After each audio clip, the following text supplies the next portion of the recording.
You're here during a very tumultuous time in LA. Yeah. You know, it's that feeling when you drive away and you're like, oh, it could actually not be there when I get back. I want to talk about Harlem. What made you say yes to this role, though? When I read this, I instantly was like, oh, I gotta be Camille. I went in and I met on it and we had a great meeting, and then I don't hear nothing for like 2 weeks, and I'm like, what is going on with the character Camille? And they're like, oh, they're auditioning people. And I was like, for that character? And I realized, you don't have a job. So I call her when I found out she has Quinn. And she was like, girl, are you finna come in for Camille? And I was like, yes. And I'm a bit of a gypsy and a nomad in a lot of ways. And so for me, I was like, I don't know if I can make that commitment. But with Camille, it was easy. I would love to play her for as many years as they'll let me. As you were talking, I'm thinking to myself, I'm talking to a hustler. You know, when you hear it started from the bottom, yeah. Now we hear started from the bottom. What you've been able to do is applaudable. Oftentimes, we see the child actor and we don't hear from him ever again. Or you hear the horror stories of, damn, look at him now. You, throughout it all, you've been able to really attack it with beauty, grace, and really showing so many different sides of you. You know, my mom and dad divorcing when I was 4, I just knew that I never wanted to get a divorce, ever. But once that was the choice, I had to go, okay, Lord, if you have allowed this, what do I need to learn? I'm a better woman for Jonathan because of that experience. I don't think I've been this happy since I was a little kid. God, I feel like I'm asking for me, the people who watch this, how are you able to heal through the divorce? You know, I was in this Airbnb for months and I was just crying it out to the point of where I was like, I don't think I can cry anymore. One day, everybody can be like, oh, she's so good at Eve's by you, da da da da. And then, you know, 6 years later, media takeout is dragging you for how you dress and saying you've dated all these people that you have not dated, by the way. A year later, they're dragging you for wearing a dress that a Christian shouldn't wear, when 10 years before I did the cover of King magazine and I wasn't in any lingerie with my butt out or anything out, but you know what I was doing is talking about God in that interview. Making sure that anybody who was reading that may not go to church would get this here, because they're not gonna get it there. It's weak to change the integrity of who I am because of somebody else. I'm in control of me, not you.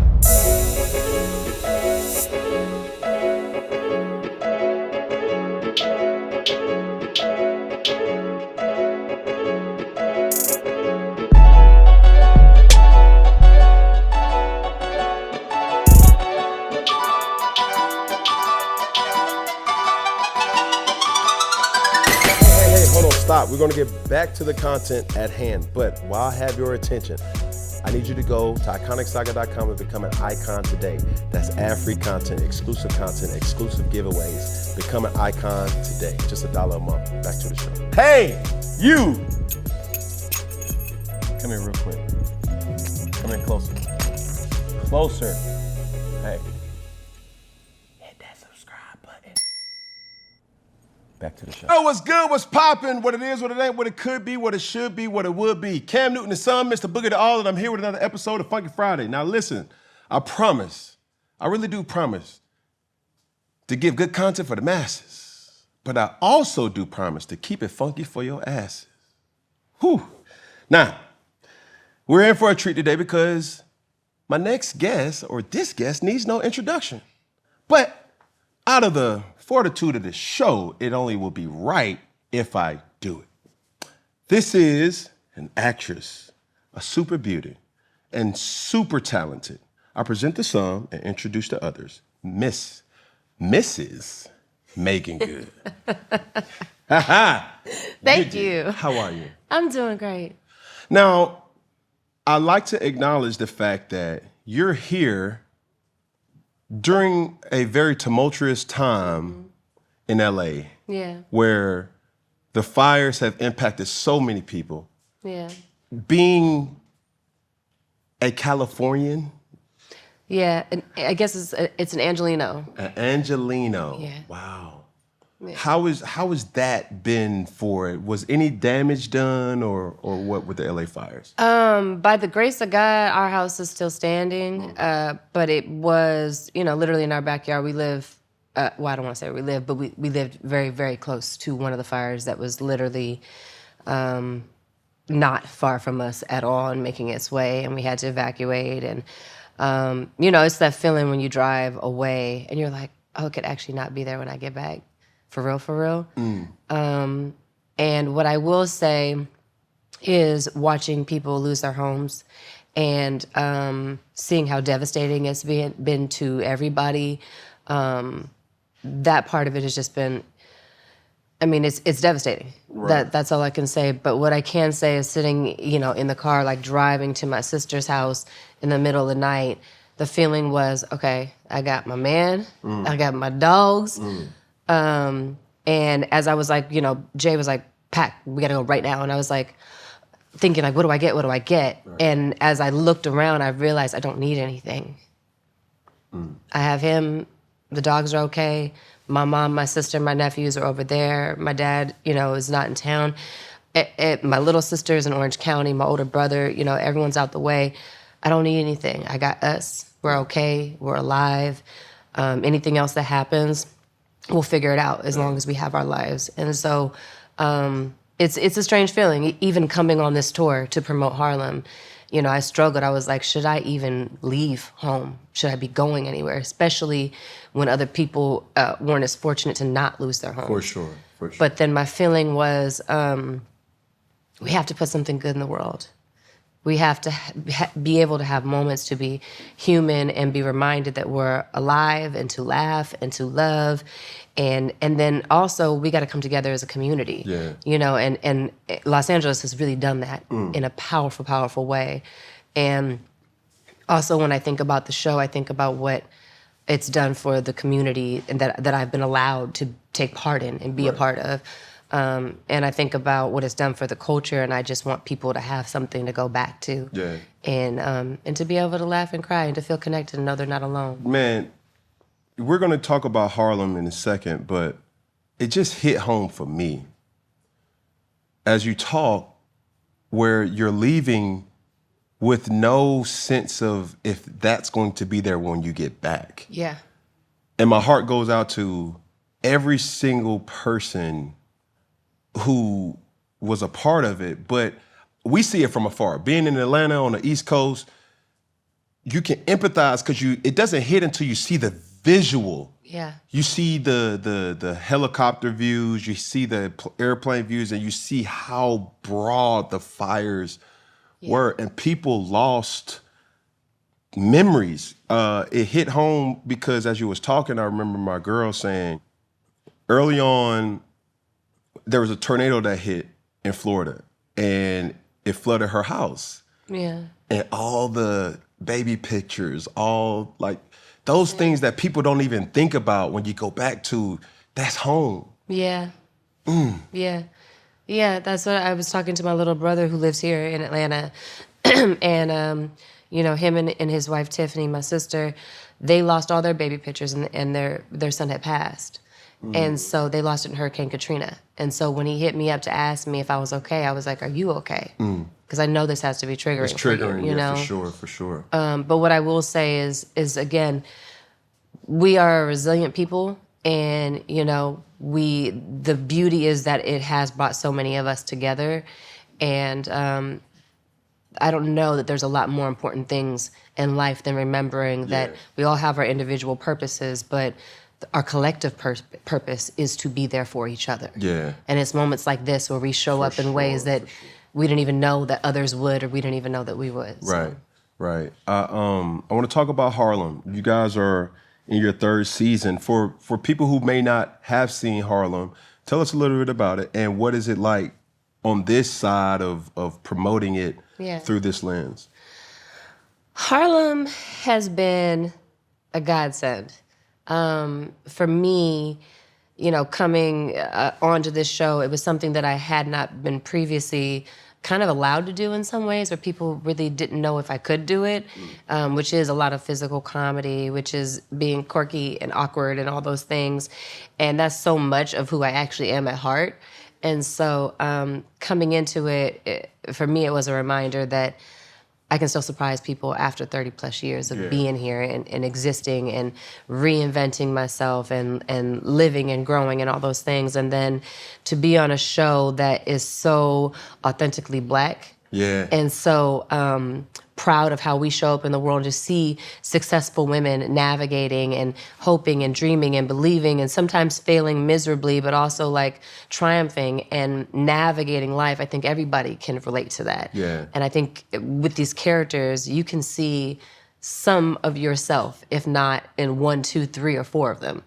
And so for me, it's been the best, literally the best experience I've had professionally. And early on when I was doing press, I was saying like, oh yeah, like I think it's been the best experience. And the more I think about it, I'm like, no, it actually has been the best experience. You know, you get on a set with 4 women and you don't know what's gonna happen. Right. I'm always a lover. Just, I believe in showing up that way. I don't believe in competition. What's mine is mine. No one can take it from me. What's yours is yours, and I can't take it from you. But to show up in this space with women who are lovers, who advocate for each other, who protect each other, we don't make any decision on that set unless all 4 of us are included. So you can never say, oh, that was Meagan, or oh, that was Jerry, or that was Grace, or Niqua, or whatever. It's like, no, the girls said. And it's been incredible to live there, to be happy to go to work every day, happy to see their faces, happy to hang out with them, happy to create, and then play a character I really love in a city that's not like any other city in the world, and to just do something very authentically Black and proud and beautiful, but also inclusive. Come experience it the way we experience it. For sure. So I see it from afar as actresses and actors, and even athletes for that matter, prepare for their craft. Yeah. What's your preparation like as you get into character, or even starting with your diet? What is that like? Yeah, it depends on the character, you know. It could be something like, you know, Coco from Waist Deep, you know. It's understanding the mentality, understanding what it is to have a child and to lose a child, understanding what it is to be on your own and to figure it out from a very young age. A lot of that character, I incorporated Keisha Cole, because I had met Keisha when she literally had just came from Oakland, got off the bus and was like, all right, let me figure this out. Yeah. And, you know, you pull from different people, you research different things. A lot of it can be also from your heart and your experience, or just digging deeper or learning more. It just depends on what it is. But for me, sometimes you gain weight, sometimes you lose weight. Yeah. Sometimes, you know, it could be anything from the way you look to the way you show up to the mentality you have. Have you did something, or do you typically do something as you're getting, as they say, in fighter shape? Like, is there a diet routine that you stick to? Is there a workout plan that you stick to? Or even with the craft, who do you, like, learning a character, right? You say Keisha Cole. How do you tap in with engulfing yourself with the character on screen? And as far as the first part of the question, I try to stay in fighting shape. You know, for me, if you stay ready, you ain't got to get ready, in essence. And then once I'm already ready, if there's something I need to build or expound on, I'm starting from a great base where I can now just make it whatever I want it to be. And then beyond that, you know, it's in terms of like how I get into a character, it really, really varies. It really just depends on the project. It depends on the character. It depends on how much I understand about their journey already, or what I don't know at all about their journey. And now I have to go figure out what that is, and like I said, either research it or pick a character study in a person that I see a lot of those attributes in, and then say, okay, what makes her like this? And what did she experience that made her show up like this for this? And why is her reaction this way? And just looking at everything, peeling back the layers to the core and the root of who they are and how they became who they are. Yeah. What made you say yes to this role, though? So many things. The biggest thing, I think, was I had said to myself that year, I was like, I really want to do a project that's action and artistic activism. And at the time, I was developing Foxy Brown. And then I said, I really want to do something that has like a Lucille Ball comedy to it, where I'm able to not necessarily show people that their sides of me that they haven't seen, but be able to show something that is different for me. And so when I read this, I instantly was like, oh, I got to be Camille. And then I went in and I met on it, and we had a great meeting. And then I don't hear nothing for like 2 weeks. And I'm like, what is going on with the character Camille? And they're like, oh, they're auditioning people. And I was like, for that character? And I was like, okay. And I realized you don't have a job. So I was like, well, tell them I want to audition. And they were like, she wants to audition? And I was like, I don't mind fighting for what I really, really want. And I really want to play this character because I do believe that she's special. Yeah. And so then I went in, and I'll never forget when I first before I got there, I called Regina Hall. I said, I think you're the best. I think that you understand this space better than most people, and I want to run the lines with you. And if you think of anything or you see anything, just tell me and like let's work it. And she was like, do you know that you're funny, right? And I was like, I know that I'm goofy and awkward. I was like, I don't know that I'm funny. She was like, no, Meagan, you're funny. And she was like, you just got to trust yourself. And I was like, okay. We ran the line. She was like, I don't got no notes. Maybe 1 or 2 things that you could try if it works for you. And then after that, I called Grace Byers, who I heard had gotten Quinn. And I had first of all, I had known Grace for a few years at that point. But one of our first times hanging out, I did a show that she was doing online called Sit and Sip. And we had this conversation just about being in the industry and just about being Christians and just about loving on other women. And sometimes we haven't always experienced that and who we want to be and how we want to be. And then we both were like, it would just be great if we could do a show together. Yeah. If we could live in that space together. And so we said that maybe 2 years prior. So I call her when I found out she has Quinn. And she was like, girl, are you finna come in for Camille? And I was like, yes. Yeah. So she's like, cool. So then we ran the lines. We practiced it on FaceTime, knew everything we were going to do. And then I get there, and I'm in the bathroom, and I run into Shaniqua Shonday.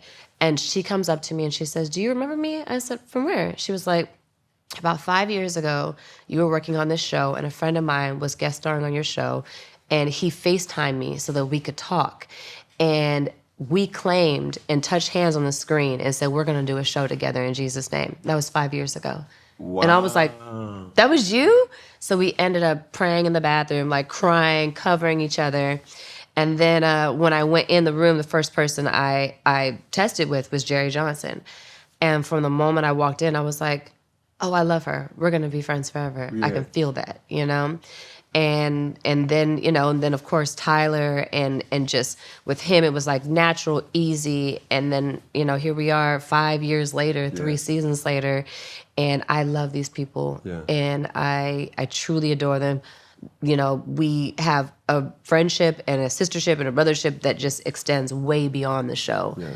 And so I think as an actor, you have to remember that you may go to work for 16 hours a day for 1 month, 2 months, 3 months, 4 months, 7 months at a time. And that is your life. That is your quality of life. You live there. And so you want to enjoy your quality of life. You don't want to look at it like you're just going to work. You want to look at it like I'm going to live. Mm-hmm. And so you want to enjoy the people you work with if you can. You want to enjoy the role that you're playing. That's why in the past I hadn't done a lot of TV because I was like, I don't know if I want to play that character for 5 months. That's a huge commitment. Mm-hmm. And I'm a bit of a gypsy and a nomad in a lot of ways. And so for me, I was like, I don't know if I can make that commitment. But with Camille, it was easy. I was like, I would love to play her for as many years as they'll let me. And so to do that and to come into that space with such wonderful people, and I also feel like always a misfit. Like you get on a set and you may get along with the cast, but this person may be really good friends with the showrunner or with the producers. And I never quite felt like that person as much as I wanted to. It just didn't always happen. And so sometimes I often felt left out. But with Tracy Oliver, it was instant. It was like we are just so connected, and I absolutely love her and adore her. And same thing with, the producers, Kim, Mimi, Pharrell, Amy, Dave. Like everybody is just, I've never felt that. And then I love my crew. I love my cameraman. I love my makeup artist, my people. Yeah. Like it's the best experience. So much of, as you were talking, I'm thinking to myself, I'm talking to a hustler. You see what I'm saying? Like the grind is real.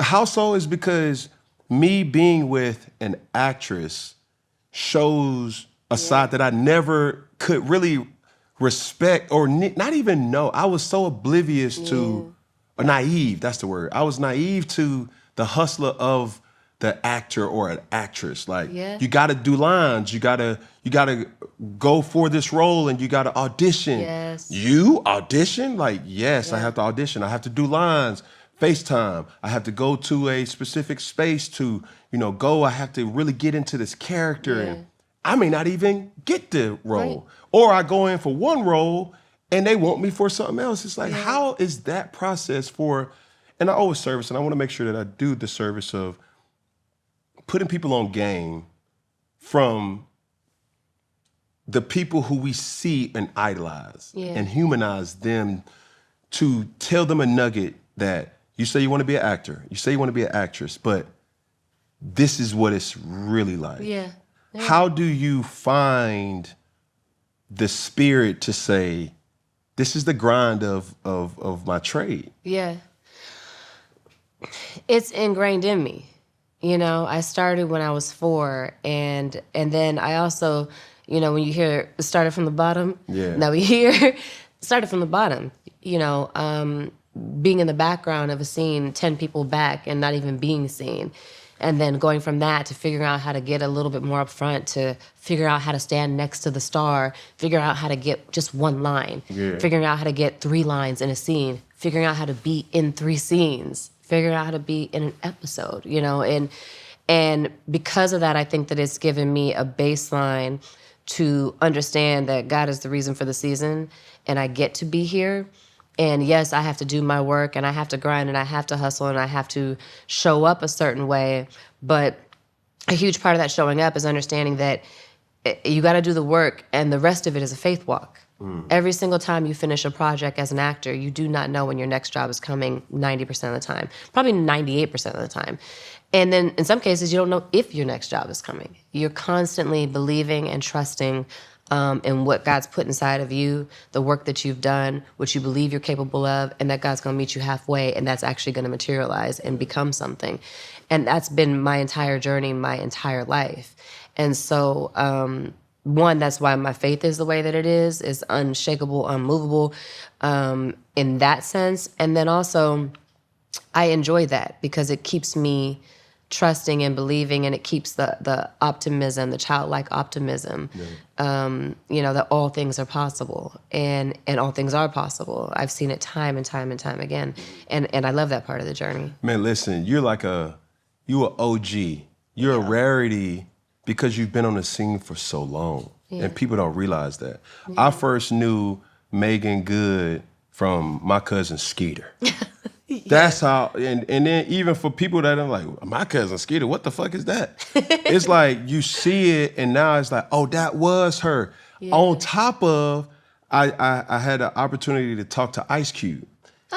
And you was on Friday. People don't even know that. You was the girl that was asking for ice cream from Big Perm, Big I don't give a damn. Yeah, man, I hate him. So the longevity of what you've been able to do is applaudable. Thank you. Because oftentimes we see the child actor or the child actress, and we don't hear from them ever again. Right. Or you hear the horror stories of, damn, look at him now. Yeah. And you, throughout it all, you've been able to really attack it with beauty, grace, and really showing so many different sides of you that's like, oh, I'm still her. You know what I'm saying? So I tip my hat to you on that. But my next question is, do you think that there's a lack or opportunity for women in this space? Is there a lot of diversity for Black women specifically? I think it's gotten better, and I think it's getting better. I'll never forget the year I did this show, Deception. I just turned 30. And this particular year, I looked around, and Kerry Washington was in the 2nd season of Scandal. Taraji had just come on to Empire. Gabrielle was, just doing being Mary Jane. I feel like there's 1 or 2 other people, but it was the first time that I'd ever seen Black women leading shows in characters that were, not a monolith. Like, they literally were showing up in spaces in a completely different way than I had seen them in the past. And so, that year I was like, okay, I see the shift happening. But I think, we're still plugging away at it. And I'm also like one of those people, like, I don't like to dwell on what's not fair because it's not fair. That's the bottom line. The question is what I'm going to do about it. You know what I'm saying? And I think that me doing Harlem is part of me. That's what I'm going to do about it. Yeah. Because I think that Harlem, has been one for the culture in a very, very real way. And I think that it has allowed women and men to see themselves in a way that they have not traditionally seen themselves, that say, well, you don't just fit this archetype or this prototype. Yeah. It's not just, oh, she's the friend that, that's from the LGBT community. It's like, no, she's everything. Yeah. You know what I'm saying? Like, every single part of her is explored and fleshed out, and she's a fully formed human being, and you can't just identify her by who she loves. You can identify her by so many other things. And I think that each one of the characters has that. So for me, it's always about, like, how are we going to push forward? How am I going to make it easier for the little black girl behind me? How am I going to, support the Ryan Destinies and the Paige Herds and whoever it may be, so that they can win and not have to work as hard? And then also deal with other older black actresses that are like, no, I love you. I want to see you win. Yeah. You know what I'm saying? I think you've been around so long that you've seen the shift in Hollywood, where it was all about movies. It was all about the movie star. Sure. Now is it a streaming star? Like, is that different with working with a streaming network rather than an actual? Is it a TV network? I don't know what that is. Well, yeah, I mean, there's networks, and then there's streaming, and then sometimes the studio can all be connected. But at the end of the day, I think that what streaming has done, and television in general, has allowed you to live with people in your living room and get to know these characters and love them in a different way that you can't always do in 2 hours and go to the movie theater and leave and come back, or even watch it on TV and then that's it, that's over. And so I think it allows a lot of different things. It allows more stability. It allows more creativity and having more space and time to do it and build it. It allows for you to connect with the audience more. It allows for you to be more beloved if people are into your character and care about your character. But, at the end of the day, they're two different mediums. And I think I love exploring both of them. I love what film provides in terms of, I'm there for 2 months, maybe more, but at the end of the day, I get to give everything to that character, and then I get to put it to rest and go into something else, and who knows what that something else is going to be. But I also love, it's funny because I remember when I was doing Cousin Skeeter, I did Eve's Bayou the year before I started Cousin Skeeter, and I had never done television as a lead character. And I ran into Terrence Howard, and at the time he was on Sparks. Mm-hmm. And I knew him because my sister and him did a pilot with George Wallace some years prior, right after he had did the Jackson 5 movie. And so he said to me, "Little sis," he said, "when you get done with this show, you're very young." He said, "I want you to go and do film, because I want you to be able to travel the world. I want you to never know where you're going to be the next day. I want you to play different characters and explore everything. And when you are ready and you are married and you want to settle down and you have kids, then I want you to do television so you can have stability, so you know what that character is going to be. You know where you go to work every day. You know the people you're going to work with and what you're going to deal with. And both of those things will be great for you in their own time." Yeah. And that stuck with me. And I realized part of the reason that he was saying it at that time was because he was very young too. Mm-hmm. And he needed to branch out and grow and be able to do that. And I found myself the second year of Cousin Skeeter realizing, like, oh, I can't be here forever. Mm-hmm. I actually have to go at some point. And it's not going to be too long down the line. And after that, we had one more season. And that was when I finished that, I was, a lot of folks knew that I was like, no, I'm not going to do a TV show unless it's the one. Mm. And so I did mostly film throughout my 20s. Yeah. And my first time coming back to TV outside of like a reoccurring or a guest star or an arc on like something like Californication or something like that was Deception. And then my second time was Minority Report reboot for Fox. And then my third time was Harlem. Mm. And every single time it's been the one. And both experiences are incredible, but it's important to me. You can't pay me enough money to be anywhere that I don't want to be. And also, I feel that to me, I feel like it's being unappreciative. If you don't want to be there, there's somebody else that wants that job. Yeah. So make sure every time you do show up, if you can get to a point in your career where you're not taking a job because you're like, I got to work and I got to, take care of my bills and this and that, and you're able to say, I don't think this suits where I am in life right now, that's the blessing. And for the last couple of years, I've been able to just say, this isn't right for me, and this is right for me. And that's been wonderful, because there was a time where I was like, I got to do this movie because I got to pay this bill, for sure. And even though I've never compromised myself ever for anything that I hated or felt like was displeasing to God or I didn't feel good about my spirit, but there's definitely been things where, you know, some actors come in and they come out of college and they come out of wherever and they come into the industry and they pursue it. And then some people grow up in it to some degree, and we got a regular job like everyone else to some degree, because we gotta make ends meet and take care of ourselves and our family. I want to ask you, is there a role that you wouldn't play? Anything that I feel like is displeasing to God, and anything that I just is not in my heart or my spirit.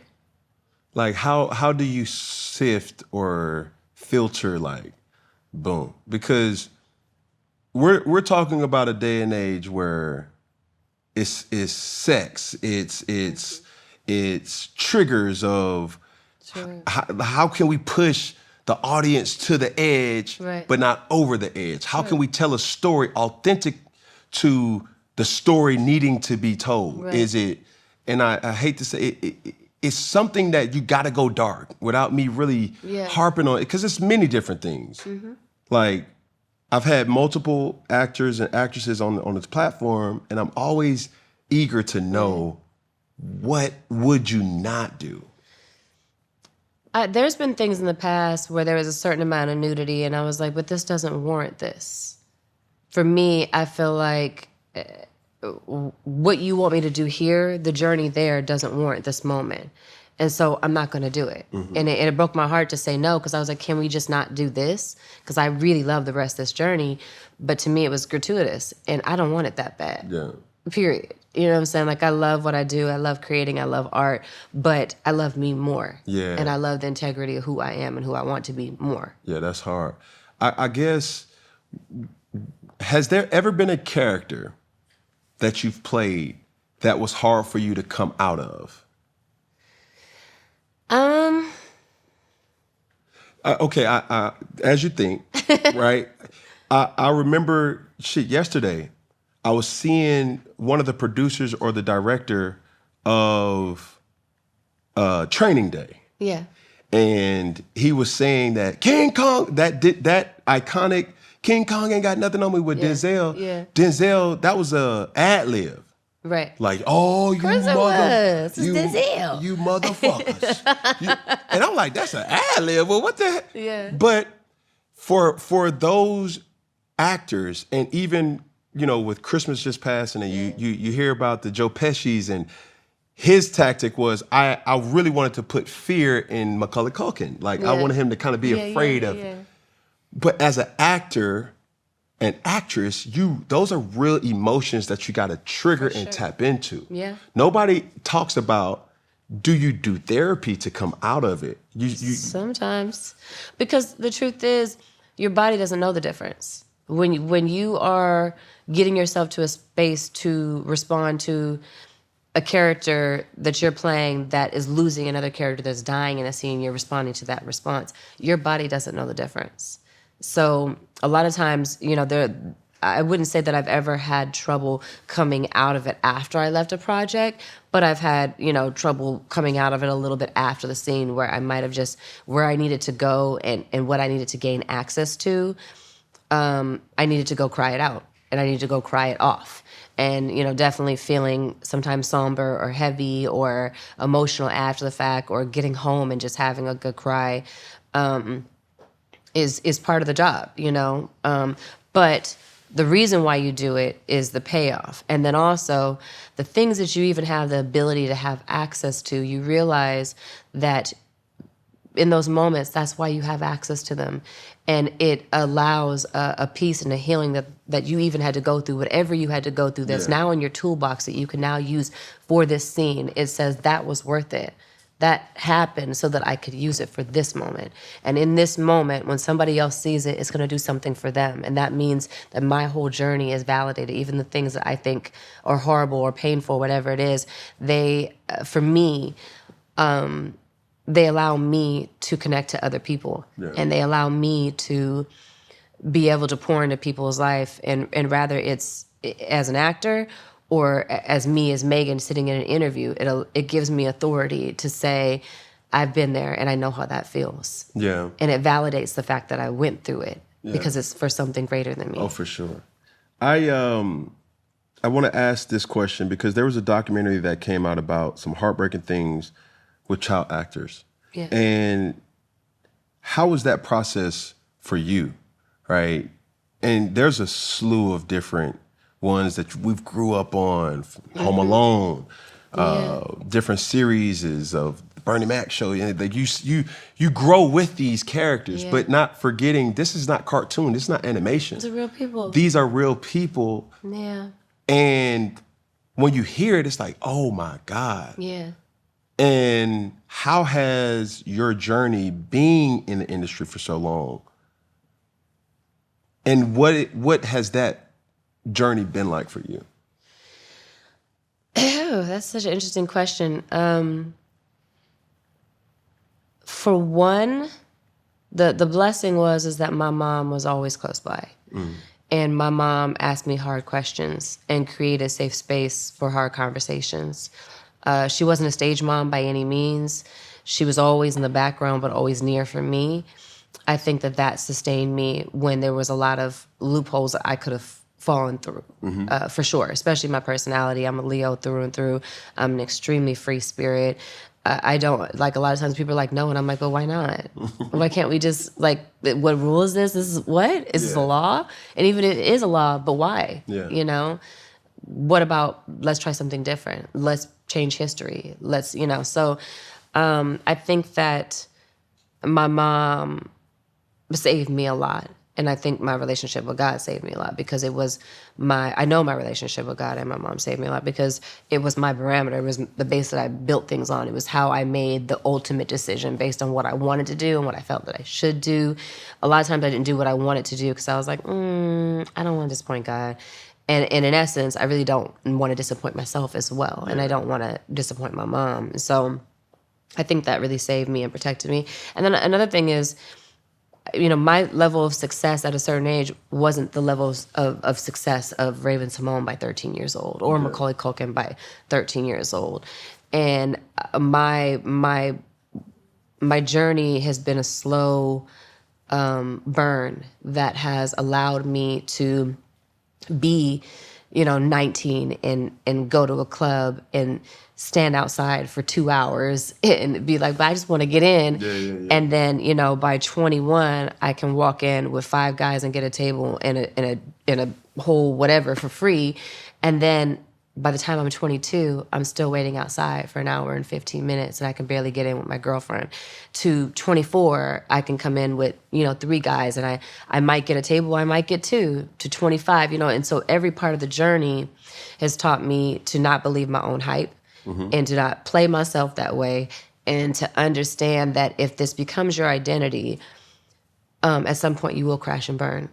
And my identity is not what I do. It's just what I love and what I get to do. To me, it's more important to have a platform to pour into others and to love people and to help people walk through the darkest times and to show them that they're not alone and to do whatever I can that I feel in my heart or I feel led to.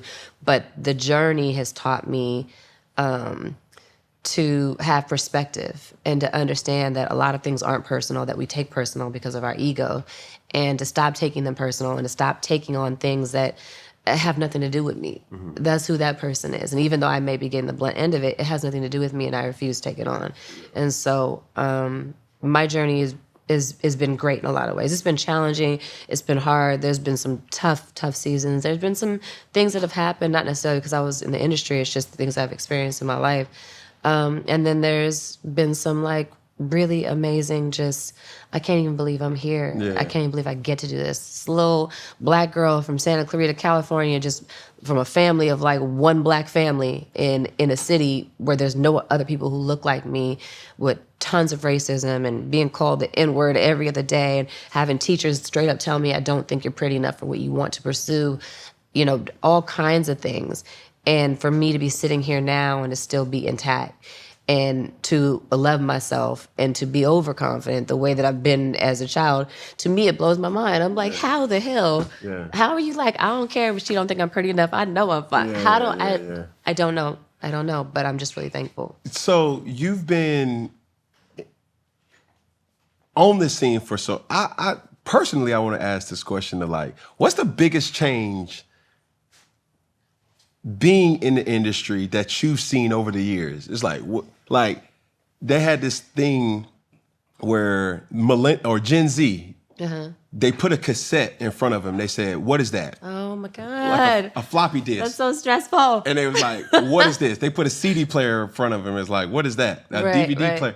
What's the biggest change that you've seen when you first started to where you are now that it's like they never had this when I was coming up?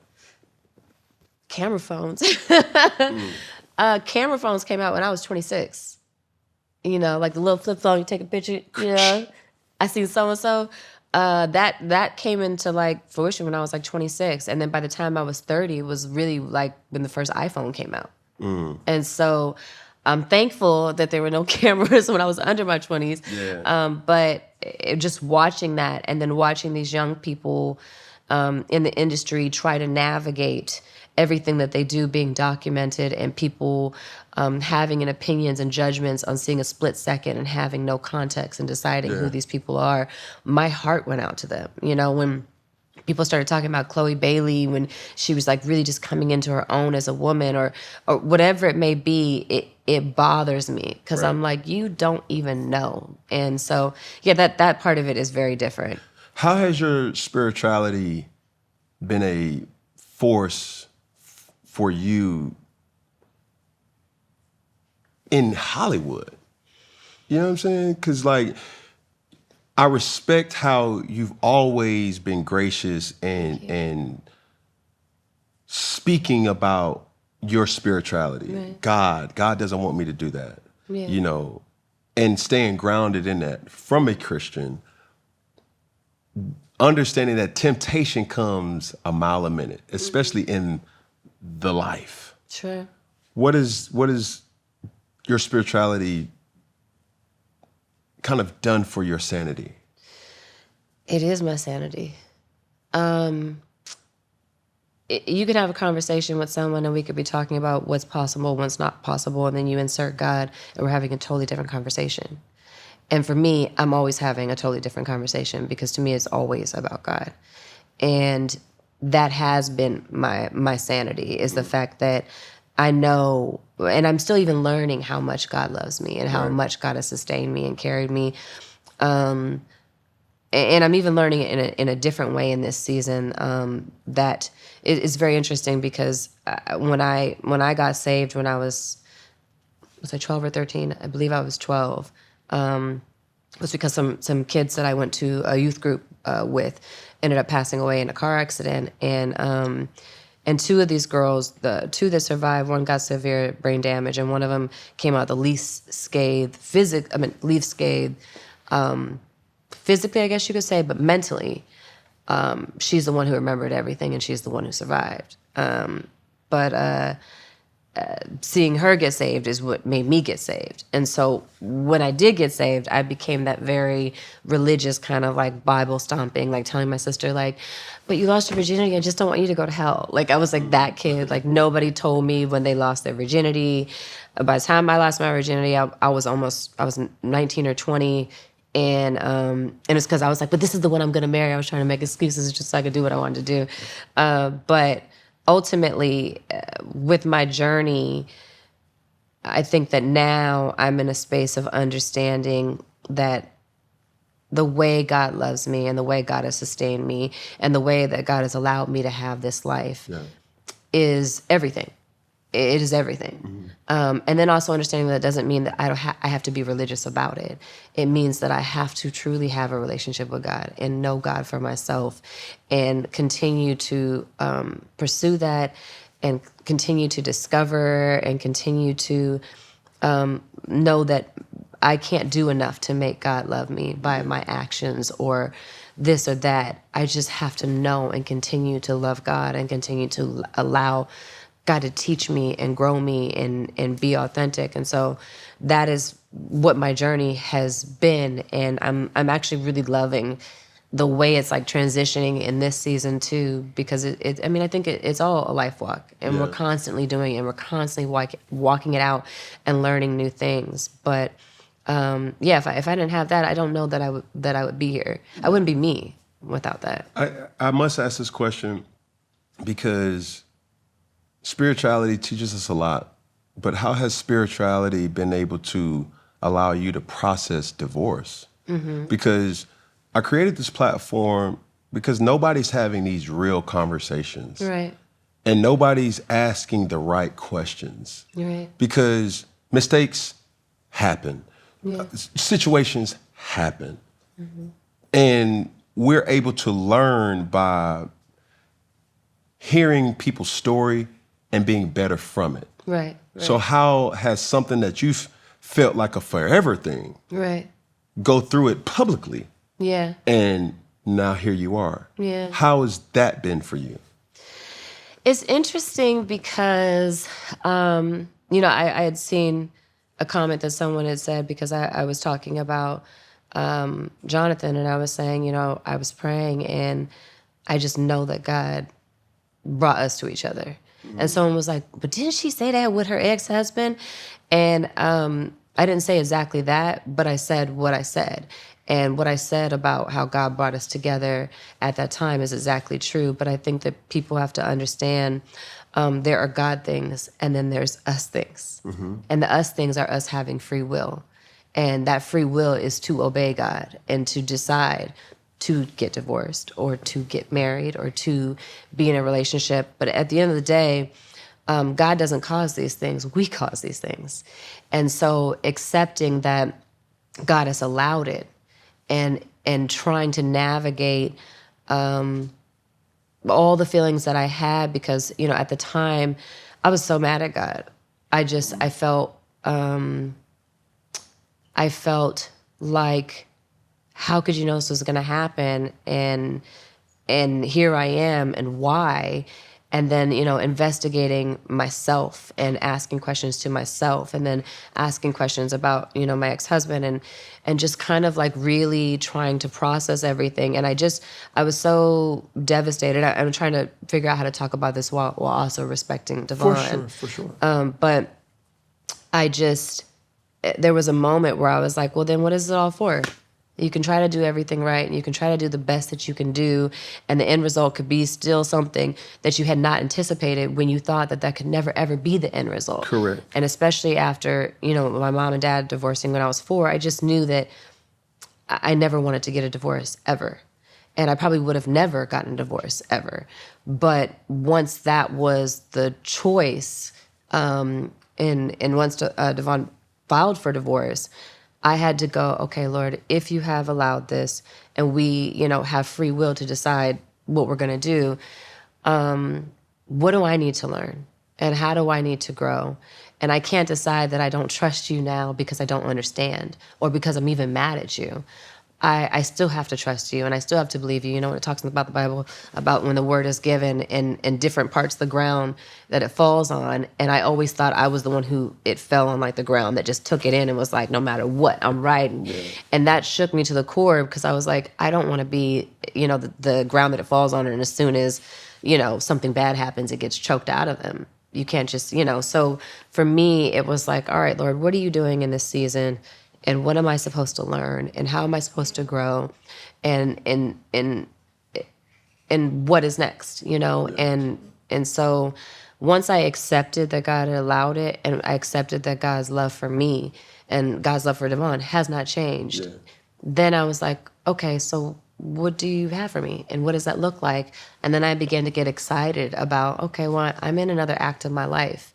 And maybe I didn't choose it, but I'm exactly where I'm supposed to be. And I have to make sure that I get the full benefit of the lesson, the information, the journey, and I take that with me and I grow from that in my next situation. And I certainly didn't anticipate being in another situation, years later. But I mean, I didn't know when I was going to be in another situation, but to now be engaged 3 years later, I'm a better woman for Jonathan because of that experience.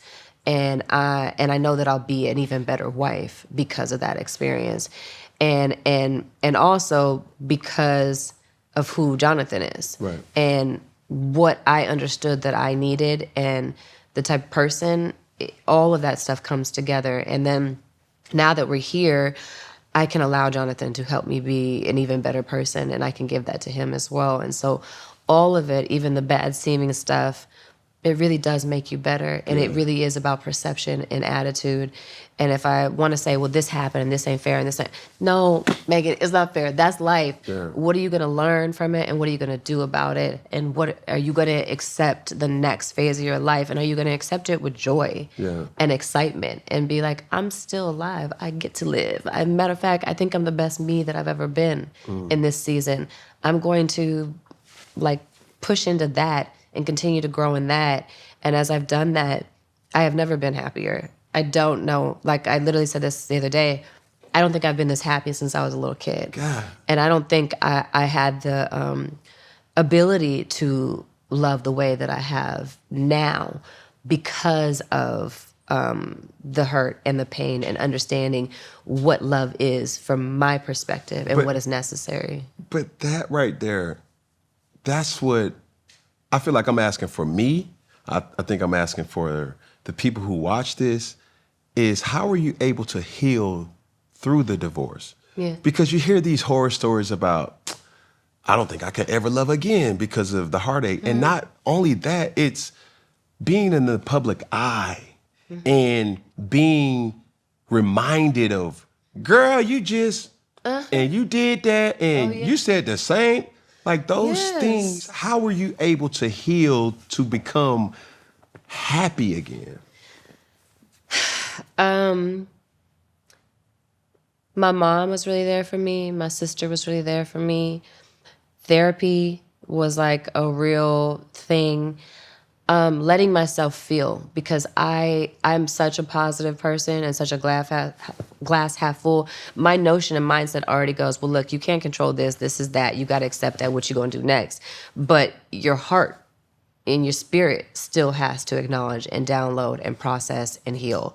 So, when I came back home, I was in this Airbnb for months, and I was just crying it out to the point of where I was like, I don't think I can cry anymore. And then I would find more tears, and it blew my mind. And the cry hurt so bad that it felt like I was dying sometimes. And it wasn't just the marriage and the love. It was also the feelings of what I never wanted to feel that I felt that my mom felt when my dad left. And the feeling of growing up in the industry and often not feeling chosen. And the feelings of abandonment in your mind. Not to say that that's what DeVon did, but the feelings of abandonment that go, oh, I'm lovable until a point. Or at some point, I just may not be good enough, and I don't know when that's going to come. And so I have to protect myself, and then learning to unprotect yourself. And then after you unprotect yourself, it ultimately is what happens. And so all those things.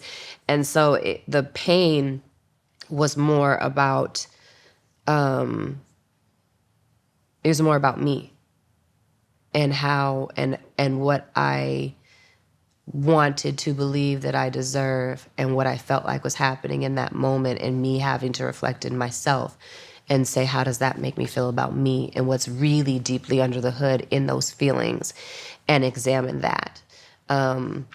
And I think because I do self-reflect that way, that's why I'll never look at DeVon and be like, well, he left the marriage.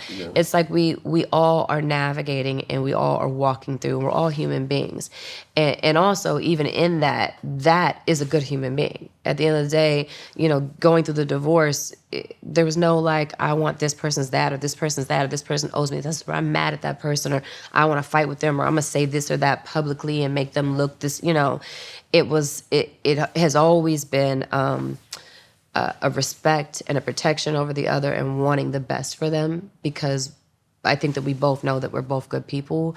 And at the end of the day, wanting the other person to succeed and to fall in love again and to be okay and to get the best that life has to give them. And that's how you know that even if a marriage ended, that at that time you made the right choice. And at that time, who that person is, who you thought they were, is still who they are, even if it didn't work out.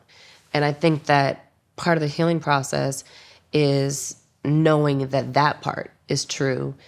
And then now what do you do next? You got to feel, you got to work through, hopefully you'll be loved on by your friends and family. And then you got to pick yourself up and be like, what's next? Because you can't stop living. Yeah. Life, there's so much life to live in every season, no matter what happens. No matter what happens, you have to decide that you will always be okay. And even if being okay means you just got to work through, you just got to deal with yourself, you got to tell yourself some truths, you got to also, whether those truths are things you don't want to hear or whether those truths are things that you should hear, even if you have to tell them to yourself and they're good things, and remind yourself. All of it's important, and all of it's part of the journey. So much of life is this constant battle of I'm up, then I'm down. Yeah. And life wins. Like sometimes you are put in a position of submission. Yeah. But what I've seen, right, in the public, it's like, oh, don't forget, I'm still her. Yeah. How are you able to fight the pessimistic urge? And we all go through it. Right. We all have our journeys. We all have our trials and tribulations and our peaks and our valleys. And during that time, we all have to say, hey, enough is enough. Yeah. All right, tighten up. Yeah. Hey. You talking about to ourselves or to other people? No, to yourself. Oh, okay, how do you remind yourself that, hey, I'm still her? Yeah. You know what I'm saying?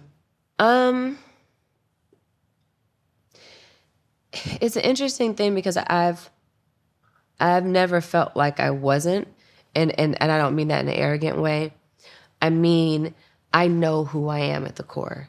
And me being her is not dictated by the way I look. It is not dictated by the roles that I've played. It is not dictated by how much money people think I have or any of those things. Me being her is dictated by my heart and the quality of the human being that I know that I am.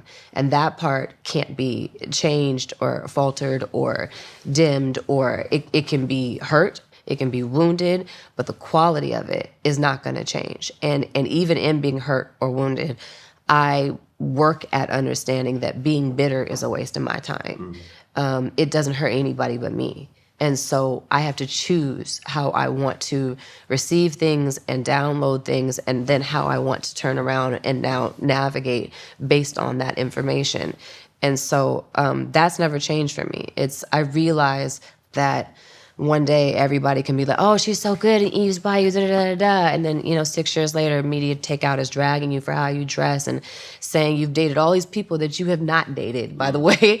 But there's not much you can do about it. And then a few years later, we're so happy for her. She married a preacher. And then, a year later, they're dragging you for wearing a dress that a Christian shouldn't wear when I was 10 years before, I did the cover of King magazine, and I wasn't in any lingerie with my butt out or anything out. But what I was doing is talking about God in that interview and making sure that anybody who was reading that may not go to church would get this here, because they're not going to get it there.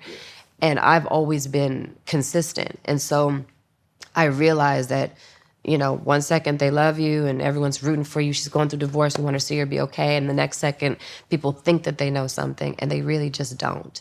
And they're like, oh, well, now, we want to drag her and make fun of her and all that. For me, at the end of the day, it doesn't matter, because I already went through the seasons of like the crying and taking it personally. How could they think that? And like, if they only knew, and all this stuff, to realizing that what people think of me is less a reflection of me than it is of them. And in saying that, I'm not attacking them for feeling that way. I mean, people have been through real trauma and things that they see, that they think they know, that trigger them. And sometimes you get the short end of that stick. Right. And sometimes they end up, not even trying to hurt you. Maybe it may just be saying their truth or trying to hurt you, but it doesn't really have anything to do with you at the end of the day. What they think that they know about you is a representation of the pain that they're feeling. Yeah. And so letting that be what it is and choosing to have the perspective of understanding that we're all people and we're all walking it out. And I am in the limelight. And even though I didn't ask for that part of it, I know who I want to be and I know what I want to give. And I don't get to change. For me, I'm not going to change that just because someone tries to hurt my feelings or even if someone does hurt my feelings. As I said before, the integrity of who I am is not shiftable. Yeah. That's who I am.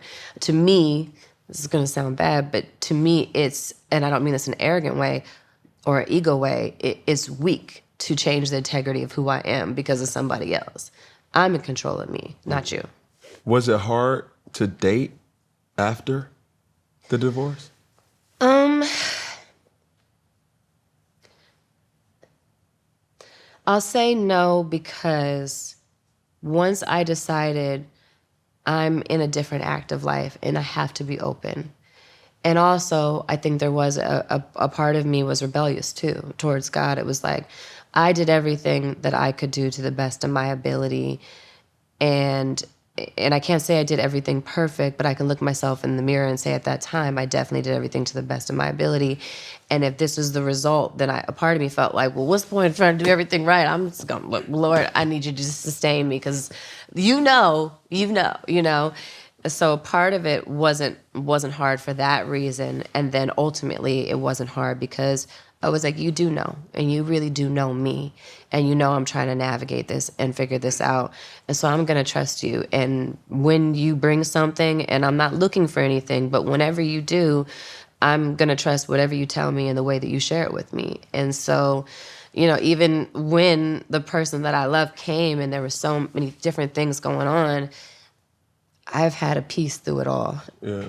And not only have I had a peace, I've actually had a joy. Like, I'm just very, very happy and love this person so much, and this person has made me so much better.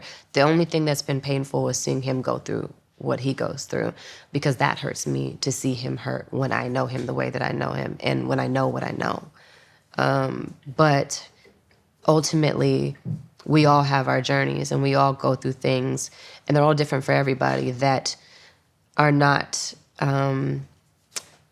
that people are not going to understand, and people are going to think that they know, or we're not going to understand, and we're going to have to navigate, and we have to trust God that we're going to come out of the other side of that better with a testimony and helping other people just by existing and living and surviving and thriving after. Yeah, it was so public, and you could say no, but it was so open that we seen you grow right before our eyes. We seen you go through what you've went through, and then to go through what you went through again, and then humanly, it's like you see the blogs, you see this, you see that. Yeah. How did it happen? Like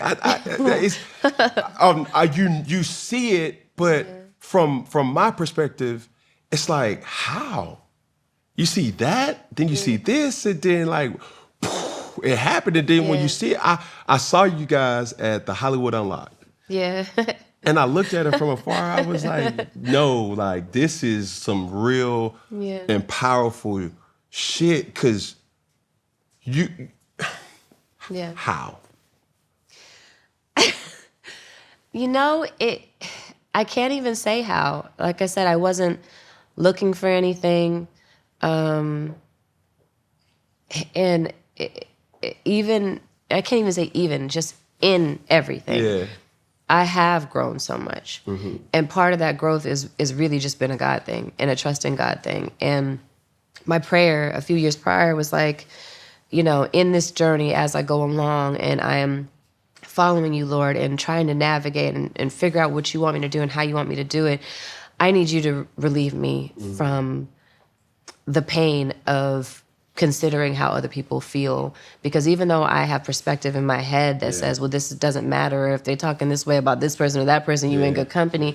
I understand all that logically, but my heart hurts. And I need you to deliver me from that feeling because it hurts too much.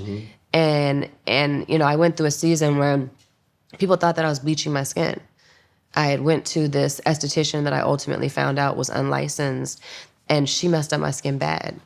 And it took 3 years for me to get this much color back. And it was mortifying. It was one of the worst experiences I've ever had. It was just like, you know, growing up where I grew up and constantly dealing with racism and being told certain things about my skin or being browner than my sister or my mom or whatever it is, for me to live in my skin so like confidently and to get to that space was like something that I was like, you know, and then young girls saying like, you're one of the first young Black girls I ever saw on TV. To feel like someone stripped that away from me was so painful and so embarrassing and so horrible. And it was right before COVID happened. And as I was sitting there, I realized I can't get on social media and I can't say like, yo, I did not do this because I look crazy. So I have to just sit in it. I have to accept that people are going to think that for some reason I didn't love myself. And all of a sudden at 38 years old, I decided I wanted to look different or change my skin or whatever it is. And that hurts because it's not just the folks who want to say something or were waiting to say something.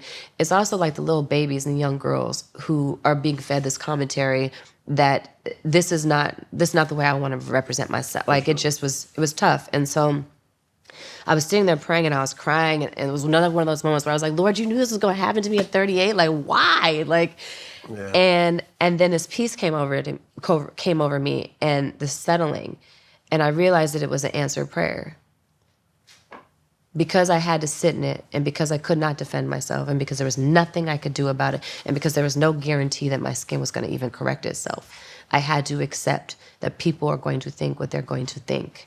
And those who want to give me the benefit of the doubt are going to give me the benefit of the doubt because that's who they are. And those who don't want to give me the benefit of the doubt don't want to give me the benefit of the doubt. In some cases, we're waiting for it, and that's who they are. And anybody who can switch on you quickly was never what that was anyways.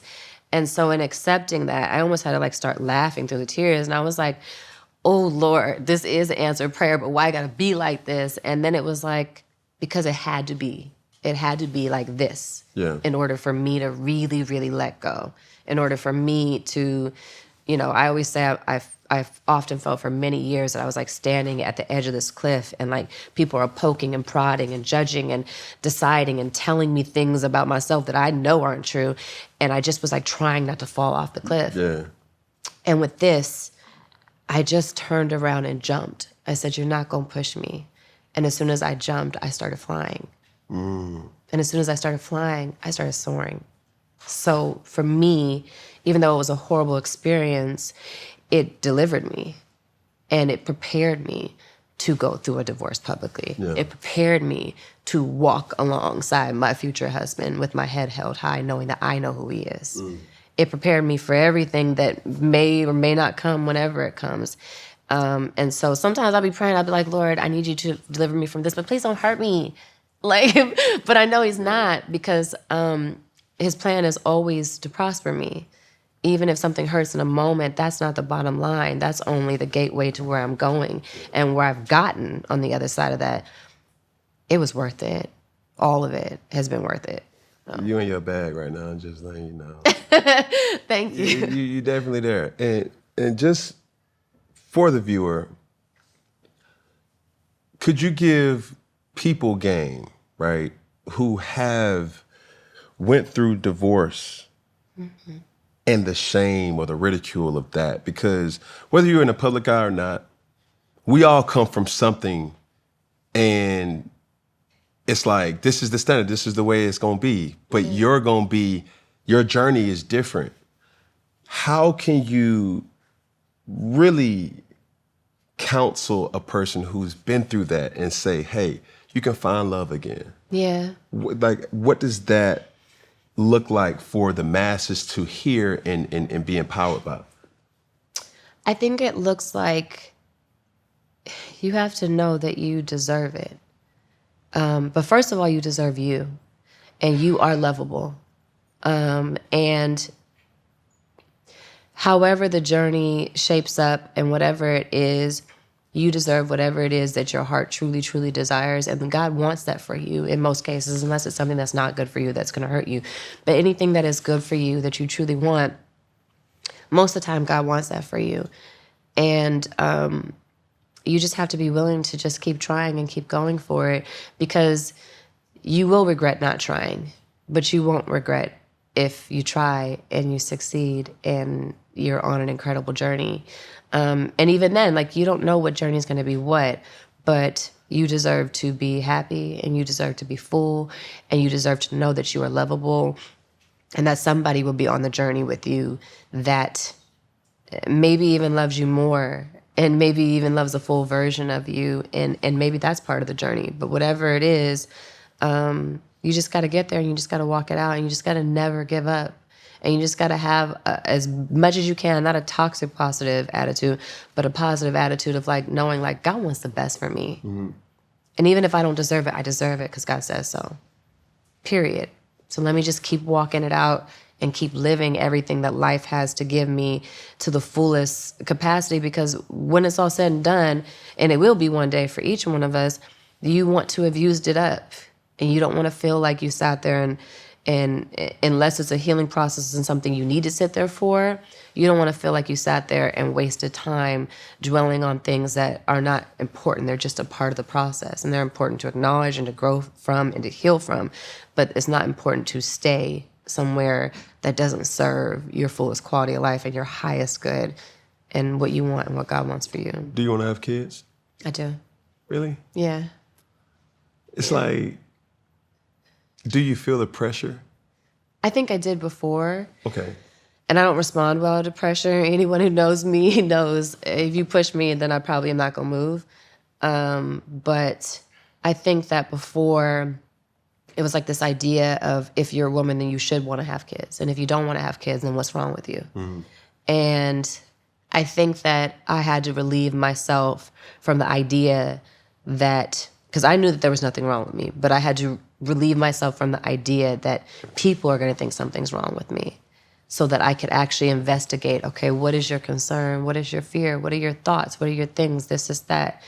And yeah, at this junction, I feel like I've done everything I want to do, and everything else that I want to do, I feel like I would do it better as a mom.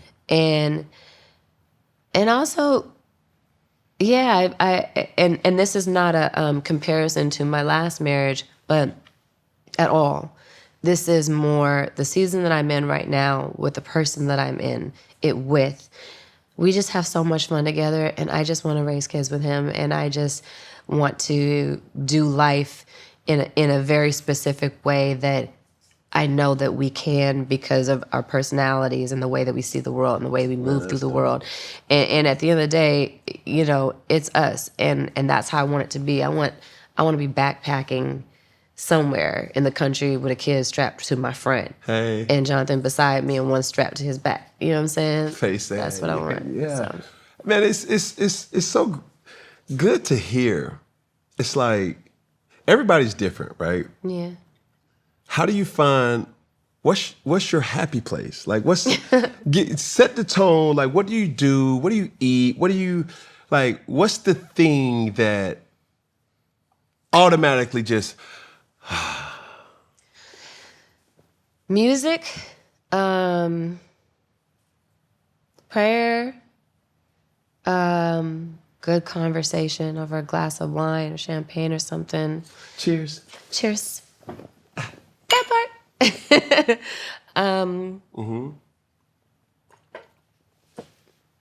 Feeling free. I think we take a lot of ideas on as we grow that may not necessarily be true. And I think that when I know that it's me and God and I have a peace about where I am, that is when I am the happiest and the fullest and the freest. And yeah, it can show up in different ways, but when I'm there, I'm able to just really enjoy myself and be present. But if we're like talking about food, it's gonna be some oxtails or a great cheeseburger. What? From a chick from LA, from Cali, talk about what? oxtails? But see, that's the thing. I grew up in Hollywood and I work in Hollywood, but I'm not of Hollywood. So while I am like, yes, I want to stay in shape and take care of myself. I want to be 80 and be in great shape, you know, and be running around like in a real way with my kids and my grandkids. But that's because that's what I want for myself. And yes, what I do for a living influences that. But ultimately, God forbid, I don't want to be in front of the camera anymore. That would not change for me because that's what I want for myself. I want my body to take me everywhere. That's you. God wants me to go. But I love a good cheeseburger. I just do. And I love oxtails. And so I feel like we can't deprive ourselves. We got to have balance. And so, yeah. So this is my last question in this phase that we're in, but I want free game for the viewer, right? From the standpoint of what are some things you would say to a single woman and or man out there that's looking for their person? Stop looking. Just be. If you are single right now, it's because you are in a transition. You are growing. You possibly are healing. You are, you know, if the next person that God brings to you at the right time is your husband or your wife, you will never be single again. So what you're supposed to get out of this season is very specific and unique, and you need to get all of that and know that when the time is right, that you won't have to look. That person will come to you. All right. So before we get out of here, I want to play a game. Okay. Right? Now, in this game, it's about hubby, right? Yeah. And we know how much you love your boo. But let's see how much you love the movie roles that he played in a game called Smash, Marry, Kill. Oh, Lord. Okay. Right? Yeah. You ready? Yeah. This game is simple. I will name some movie roles that Jonathan Majors has played in. Marry. Tell me which character you would smash, marry, and kill. And then lastly, name the role that you feel that is most like Jonathan as a whole. Are you ready? Okay. I have 4 characters here. Okay. Damian Anderson from Creed 3.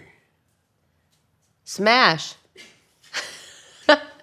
Atticus Freeman. Marry. Nat Love from The Harder They Fall. Oh, smash and marry. It took me to go to lunch with Jonathan. And I was like, bro, that movie was the movie for the cult. It was so, ooh, I ain't no nem kaput. Like the whole cast snapped. Like it was, and it was on some fly shit. Like, okay. Last one, Kang the Conqueror from Marvel Universe. I mean, I'm not gonna lie. When I just see his face, I want to smash and marry. Yeah. So that's just where I'm at. I don't know that I would kill any of them. Yeah. But in terms, I don't know that he's played a character that's like him. It's like I think sometimes when people see certain interviews and stuff, people don't know how shy he is, and how artsy he is, and how he's such a dreamer and just. Yeah, it's just, I think you see parts of him in each one of his characters, but I think because people don't really know him, he hasn't played a character that is like the Jonathan that I know. Yeah. Yeah. Say less. So in this particular segment, we have this new addition to the show that we call Questions from the Crew. Oh. Right? So like, this is a inclusive kind of question that we have from everybody behind the scenes. I love this so much. And even from your team, they can ask you a question, they can ask me a question, but this is an inclusive kind of round robin approach. So do we have any people with a potential question? What's your question? Where does the phrase "Miss Good if you nasty" come from? Is there a story behind this? Miss Jackson, if you nasty. I'm a Janet Jackson fan. There wouldn't be so many people without Janet. And it was just kind of an homage to her because I think that a lot of the generation underneath me doesn't know. They may know Janet's music. It may be iconic. They may have seen iconic performances. They may have seen some of her music videos, but they don't understand who Janet actually is for my generation and for so many generations. And so for me, it was just like, if you understand, there's one version of Janet and there's another version of Janet. And so for me, it's the same with me. When people think that, well, maybe she wasn't being herself here, and I'm like, no, there's this version of me and there's this version of me, and they're all part of each other. And there's lots of different, things that make up Meagan. But what I loved is just the saying. So I was like, yeah, I did it. Say that. We got another question. Yeah, so what are the major keys, no pun intended, to make your relationship work with your partner? And how does two public figures make something like that work? Yeah.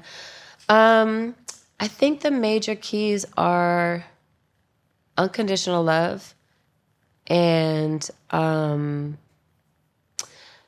allowing someone else to make you better without an ego, and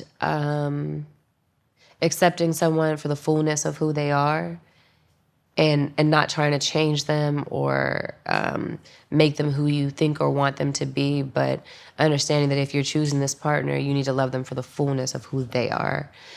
And then in terms of the public, keeping the public out. You may do an interview together, you may do a red carpet together, you may do this or that, but in terms of what comes into our home, our room, our space, we cut that off at the door.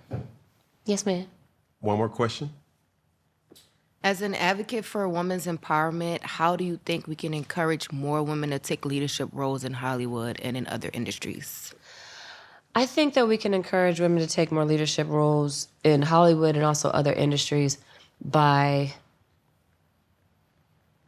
letting them know that they're going to be supported and that they're going to be championed and that we need them and we want them, and not competing with each other and mainly not dragging each other. It's like if we are who we say we are and we want what we want, then we can't turn around and talk badly about this person or drag that person. We got to uplift each other. And if you're not sure, it's best to say nothing at all than to drag someone down. And I think a lot of people who don't take leadership positions is because they don't know if they want what could potentially be considered a burden and all that comes with it. And a lot should come with it, but those things shouldn't come with it. And so I think the more we cover each other and the more we empower each other, the more people will step into positions of power. The last one is for Cam. You got one for me? Were you nervous when you found out that you would be interviewing Meagan Good? Yes. Why so? I was.